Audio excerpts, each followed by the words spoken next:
Arctic duo. Ang Diba? ganda ng Arctic duo, men. Ikaw talaga Arctic yung duo. tatay ng mga Monigar eh. Tatay ng Here we go. Monigar. Pwede naman Tito, grabe ka. Game number Sige. 1. Sorry. Team Liquid PH versus Alter Ego.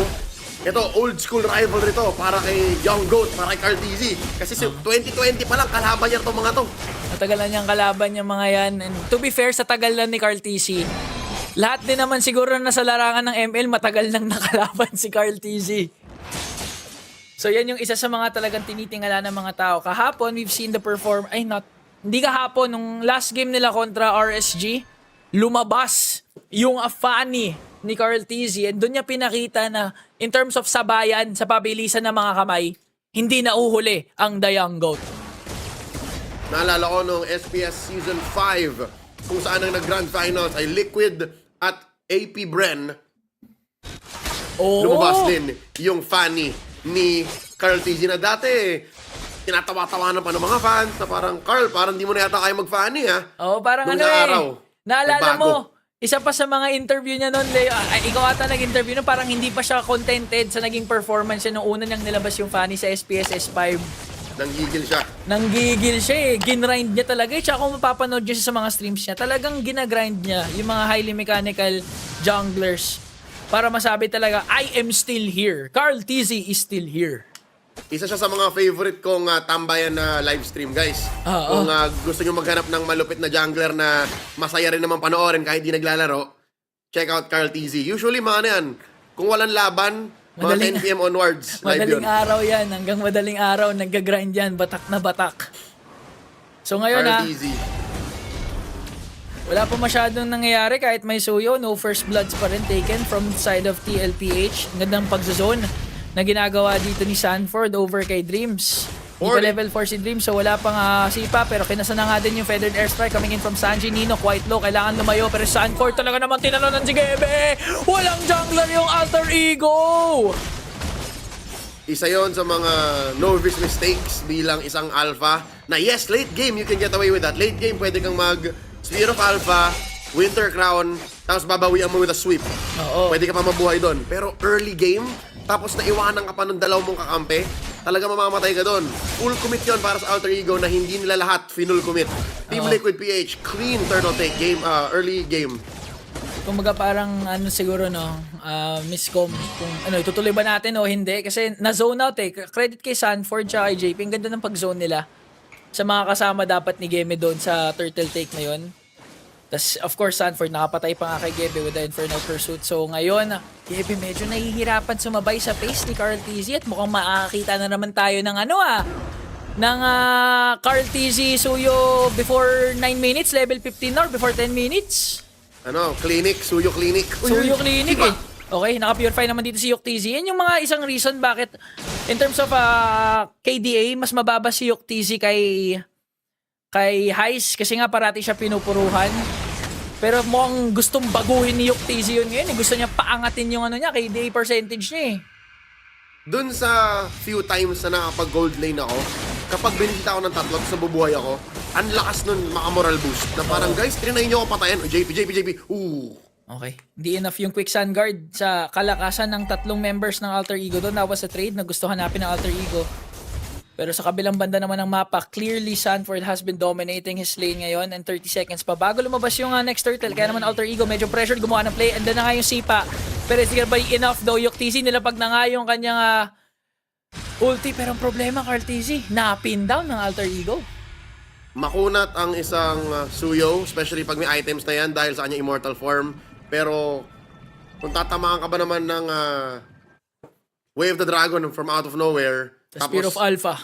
combo pa, you know, especially at 4 minutes, talagang mamamatay ka. So hindi ko naman masisi si Carl TZ doon. But at least he will be back in time for the second turtle of the game. And I think lamang ang Liquid sa positioning. Nakinig sa'yo kanina. Sabi mo kasi na wag muna kumontes kasi hindi pa ito yung oras ng Alter Ego. Binigay na lamang nila, ayaw nila maulit yung mistake na nangyari ng unang turtle. Pero tignan mo naman si Sanford, trigger in pa para siguradong mahuli si Gebe kahit Ulti siya palabas, hahabulin pa rin ni JP with the Raging Sandstorm at binagsakan na naman ni Sanford ng Infernal Pursuit. Alter Ego tinatry, humanap ng sagot ngayon. Dreams of a flicker out, pero look at Sanji, mukhang mapipitas na nga doon ni Heist with the Zaman Force. Next man down is Sanford. The Sansan duo is indeed down for the side of TLPH. Pinanggigilan si Gebe.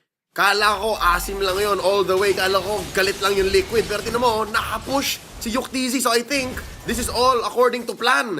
Pero yun nga lang, kung 3 libreng kill, baka nga naman sumobra na yun. I don't know, is that worth it for you, Ingan, na lahat yun nangyari para sa mid lane push? I think worth it. Kasi mid yun eh.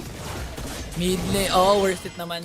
In the grand scheme of things, kahit papano, worth it yun for TLPH. Kasi again, mas ma-activate si Cartesi mag-scale up ng mas mabilis kumpara kay Gebe. Oo, nawalan sila ng 3, pero it also created space for Yuktizzy na makapag-farm up. Tignan mo nga, isang hit na lang yung Tori doon sa taas. So mukhang worth it na nga talaga for TLPH yung naging trade doon sa baba. Ganito, kung namatay din si Yuktizzy, alam kong asim lang yon. At kung hindi, bigla rin mapapush tong top lane, sabihin ko not worth it. Pero eventually, kahit sabihin mong nawala yung 1k, 2k gold din ng Liquid, cross map, I think worth it. Worth it. Worth it talaga, mas lalo na pag makahanap ulit ng pick-off yung TLPH. So far, medyo may onting kabagalan ng ating laro. 2-5 kill scoreboard. Lamang pa rin naman in terms of economy ang TLPH, 700.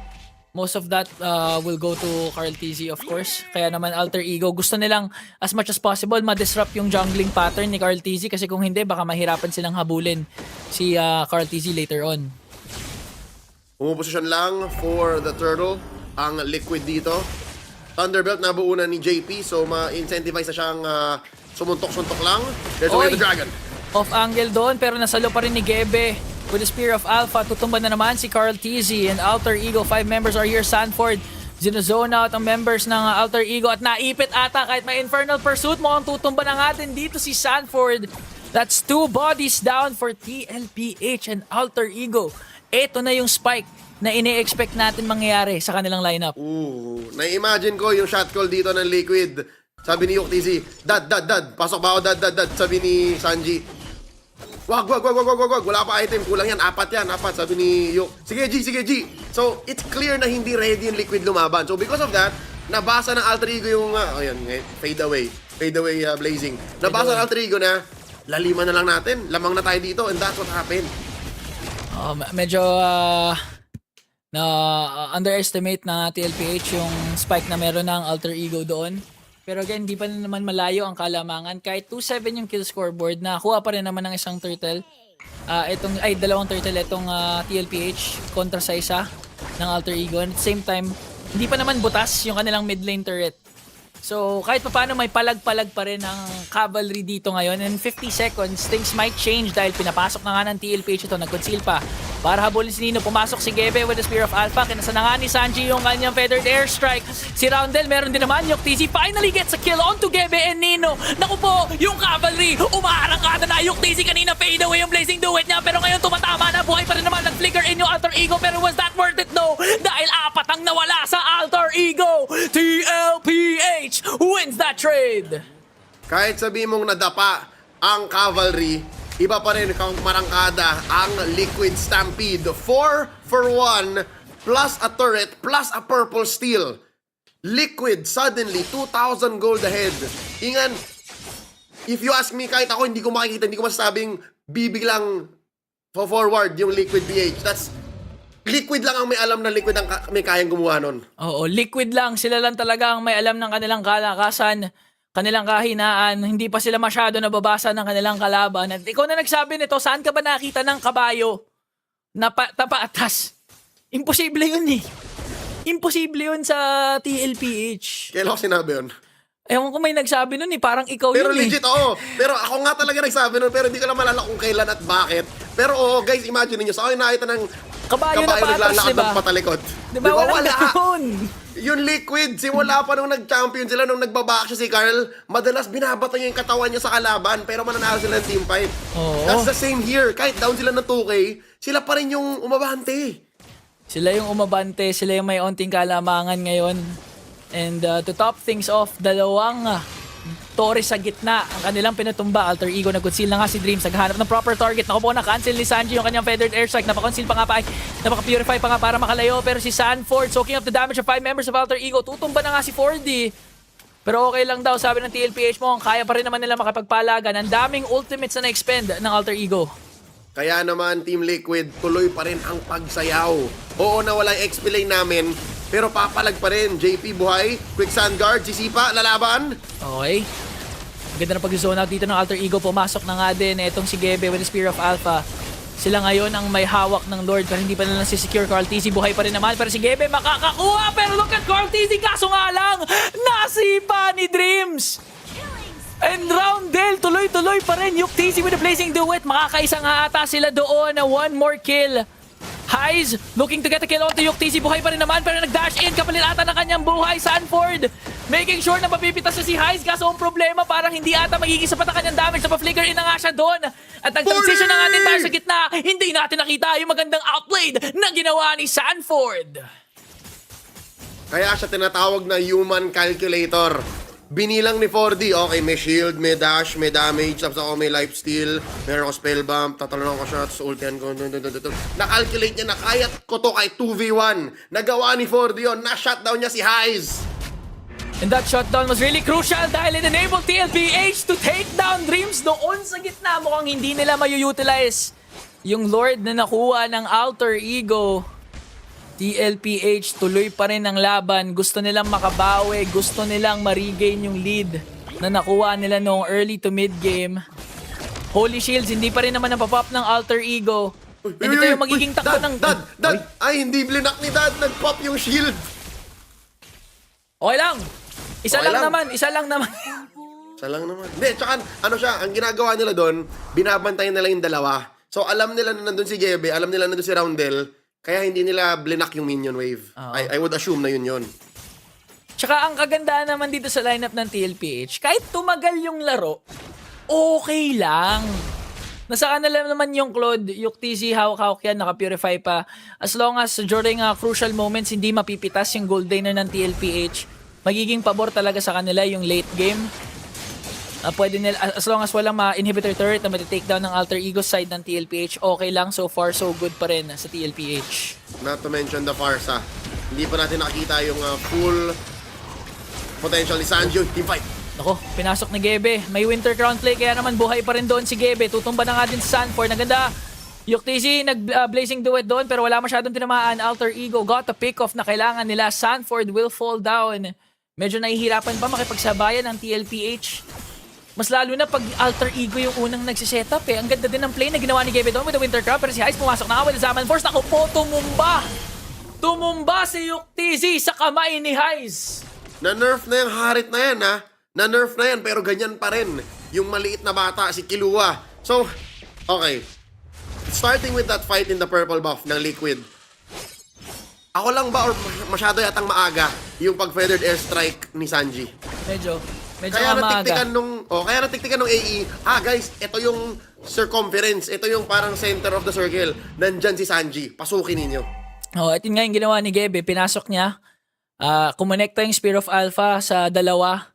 Tapos pagkatapos ng Spear of Alpha, nag-Winter Crown play siya, kaya hindi napitas ng TLPH itong si Gebe. Ngayon sila naman ang nagsisimula ng neutral objective. Titignan natin kung makakakontest nga ba si Carl TZ. Okay, feathered airstrike muli ni Sanji. Going for the pick-off first. Dream, sumaba ng buhay. Immortality down. Okay, pumasok naman si JP with the Raging Sandstorm. Kumonekta sa tatlong, aso kulang yung follow-up ng TLPH. Tutumba na nga itong si Daddy JP, pero ang sagot naman ni Sanford, wala na kayong Roundel. 4-on-4, a roamer 4, a mid laner. Lamang na lamang yon para sa TLPH. Yan ang tinatawag nating good trade. Yan yung sabihin mong 100 mo, gawin kong 5K. Yan ang nangyari. Roamer for mid lane. Uy, Gebe! Pumasok, mag-Spear of Alpha, Highs, nakapag-Summon for Sanford, talaga namang sinusukap lahat ng damage, pero look at the position of Sanji. Yuk TZ at any given moment, pwedeng pumasok with the ultimate. Ayan na nga, pumasok si Yuk TZ, tinamaan lahat ng Purify, pero Sanji nandoon sa gitna. Kinasa pa nga yung Feathered Airstrike, one more hit kay Highs, pero makakatakas etong si Highs. Carl TZ dashes out, natakasan etong si Dreams. That's 2 members down. San duo na wala sa TLPH. First time ko in a while makita na disconnected yung Sansan duo. I have to admit, maybe 2 or 3 seconds delayed yung pagpasok ni Sanji. Gets ko naman. The call was, hanapin niyo yung Harit, patulugin niyo yung batang yan, mag-aalas 6 na. Pero yun nga lang, nadali na, nasipa ba siya? Something stopped the feathered airstrike, kaya hindi natuloy yung damage barrage ng Naipit Liquid. siya sa gitna eh. Tatlo yata nakahanap sa kanya doon. Okay, I mean, kahit mapitas si Sanji doon, okay lang sana as long as mapitas niya si Heist. Kaso ang problema, kinulang pa siya ng damage. Literal na, ang daming isang hit na lang sa side ng Alter Ego, at least 2, mas lalo na yung gold laner nila. So unfortunately, hindi na-execute ng TLPH yung kanilang plano gawin. Pero ang kagandahan dito naman, meron pa naman sila mga inhibitor turrets na tutulong dumibensa para sa kanila. Lord, marching in sa gitna para sa Alter Ego. Tignan natin kung madedepensahan pa ng cavalry ito. Conceal para kay Dreams. Nahanap na sisipain. 4D at ang next. Okay, hindi ko monekta. At parang masyado ata napasubo doon si Dreams. Sinahabol ng 4. At tutumba na nga. Ito na yung counterattack na hihintay natin from the cavalry. JP Raging Sandstorm kumonekta kay Heist. Pati na rin sinalubong ng Blazing Duet ni Yuktisi. That's 2 members down. At na-burst down na nga din nila yung Lord. Next target might be Gebe. Hinahabol ni Sanford, hinahabol ni Carl. At patutumbahin nila. 2 na lamang ang natitira sa Alter Ego. Pero nabutasan na lang ng base ang TLPH. In true Liquid fashion, kala mo dehado sila pero sila pa pala yung mamarcha palabas ng base nila. Liquid now pushing mid, pushing top, at baka sila pa nga makabutas. 9 seconds bago dumating si Highs. No energy shields para sa Alter Ego. Pwede sila makapitas ng inhibitor turret. Kung kakayanin nga nila, ito na nga, binibigyan na nga nila si Dreams. Kailangan niyang lumayo. Naubos ka agad yung minions ng TLPH doon sa gitna. Kaya naman Alter Ego, madedepensahan ang charge ng cavalry. Ay apo, awan fighty minions. Walang wave na sumunod. Ang bilis din kasi mag-clear ng mga natira sa Alter Ego. So with that, makakabawi rin naman ng konting gold and Liquid. Mag-i-ease yung pressure sa mid at sa bottom. Pero wala silang masascore na additional turrets. So far so good. Again, Alter Ego, kailangan respetuhin yung fact na kahit na parang dehado yung Liquid, kapag mahanap sila ng small window, kaya nilang gawin yun. Ito win. Dreams with a kick. Carl! Nasipa si Carl! Naku po, napitas ka agad ang Young Goat. JP tumatakbo, quick sand guard, pero sapat ba ito para matakasan ang damage ng Alter Ego? Hinahabol sila ni Nino. Hinahabol sila ni Dreams. Another beautiful kick from the roamer of Alter Ego. Okay, walang feathered airstrike. Pero gano'ng katagal for Sanji? Yuktisi meron siyang Blazing Duet. Lord in 10. Okay. Hindi ko rin tatanong. Dapat, usually, most other teams, hindi sila magko-contest. Pero Liquid to eh. Mukhang sa positioning ng Liquid, sabi ni Carl, sige, antayin niyo ako. Lalaban tayo. Parang kaya pa naman if ever umabot kasi nasa opposite side naman yung last inhibitor turret ng TLPH, pero Alter Ego binburst down kaagad yung potential last Lord. Heist pumasok with the Zaman Force. Napitas bigla si Sanji doon. Yuktisi pumasok with the Blazing Duet. Pero hindi sapat ang kanyang damage. 5 members ng Alter Ego buhay pa rin naman. Here comes Carl TZ. Onto the backline. Nakupo na. Terrify. At napop yung kanyang immortality. Raging Sandstorm para mabot doon si Heist. At mapapatumba ni Daddy JP ang gold laner ng Alter Ego. Yuktisi. Sanford na lamang ang natitira. Kayanin ba nilang depensahan ito? Dahil may Lord na nagmamarcha sa gitna for Alter Ego. Okay, yung wave sa taas medyo mabagal. Ang call sa mid niyan, clear nyo lang yung waves. Kaya ba nung dalawa? Okay, Alter Ego. Pumupush ngayon, Sanford, Yuktisi doing their best pero hindi nila kakayanin ang push ng Alter Ego at sila